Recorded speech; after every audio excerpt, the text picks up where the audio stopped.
Healthy debate, but no breakthroughs in Biden's critical talks with China's Xi Jinping.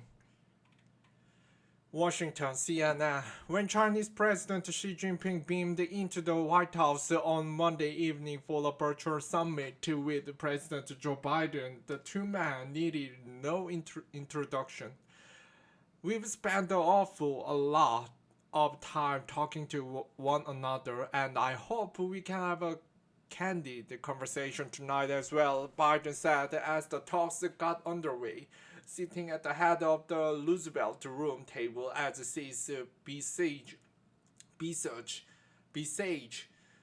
was broadcast on a pair of television screens. From his seat in a cavernous room inside the Great Hall of the People in Beijing, she was just as friendly. Although it's not as good as a face-to-face meeting, she said as the summit got underway. I'm very happy to see my old friend. It was an auspicious auspicious start to some of the most critical talks of the Biden's presidency, given the deteriorating ties between Washington and Beijing and the reality acknowledged by the administration officials that managing the U.S. relationship with China will amount to Biden's most critical international object.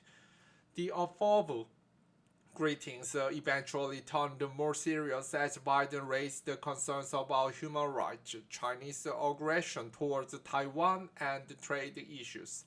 Throughout, the leaders engaged in a healthy debate, according to the senior administration official present for the discussions. Officials said the 3.5 hour summit, which stretched longer than planned, allowed the two men ample opportunity to diverge from their prepared talking point. The tone remained respectful and straightforward, the official said, but the highly anticipated summit yielded no major breakthroughs. None were expected ahead of time, and the officials dismissed the notion the summit was intended to ease what has become an increasingly tense relationship. I don't think the purpose was particularly to ease tensions or that was the result. We want to make sure the competition is responsibly managed, that we have ways to do that. The president being quite clear he is going to engage in that stiff competition, the senior administration official said afterward. Biden is fond of citing the dozens of hours and thousands of miles he clocked with Xi when both were serving as their country's vice president.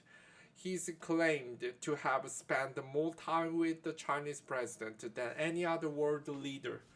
But, but things have changed since Biden, as he likes to recall, was dining with Xi on the Tibetan plateau and describing the United States in one word, possibilities. Now, the world's two largest economies are engaged in the fierce tensions on trade, military aggression, and human rights. And Biden, who initiated Monday evening's virtual summit, finds himself in the high wire act with China's most powerful leader in decades. During the summit, each man recounted stories from their time traveling with each other, sometimes quoting each other's words from that era, the senior administration officer said. As the talk as the talks were getting underway, Biden said he was expecting to discuss a wide-ranging and substantive agenda. As I have said before, it seems to me our responsibility as leaders of China and the United States is to ensure the competition between our two countries does not veer into conflict, either intended or unintended. Just simply straightforward competition, he said, speaking to Xi through a translator. It seems to me we have to establish some common sense guardrails. guardrails to be clear and honest where we disagree and work together where our interests intersect. Biden went on asking to communicate honestly and directly over the range of topics up for discussion. We never walk away wondering what the other man is thinking, he said. Afterward, the White House said Biden raised concerns about human rights abuses against the Uyghur minority in the western Xinjiang province and in Tibet. The Taiwan, which has been a source of increased tension in recent months, was the topic of extensive discussion during the summit. Biden stressed the importance of the One China policy and was direct in his concerns about Chinese behavior that threatened the stability in the Taiwan Strait. But he did not set any of the new guardrails references at the start of the talks. On COVID-19, Biden reaffirmed the importance of transparency in preventing future outbreak of disease, a nod to China's unwillingness to allow an international investigation into the origins of the current pandemic. And he raised the area where the US and China can cooperate, including on climate change. The two countries recently surprised observers at the COP26 climate talks in Scotland with a joint pledge to cut emissions. After speculation, Xi might use the meeting to invite Biden to the upcoming Beijing Winter Olympics, officials said the topic did not arise. White House officials had hoped a large South Lawn signing ceremony for the massive new public works package, which occurred a few hours before Biden's virtual summit, would help to signal progress on the main underpinning of his foreign policy, proving democracies can deliver more effectively than autocracies like China. He planned to detail the new infrastructure package to see. The fact the bill was passed with help from some Republicans, fulfilling Biden's promise to walk across the party lines, helps to sustain his pledge to prove democracies can work, according to the officials.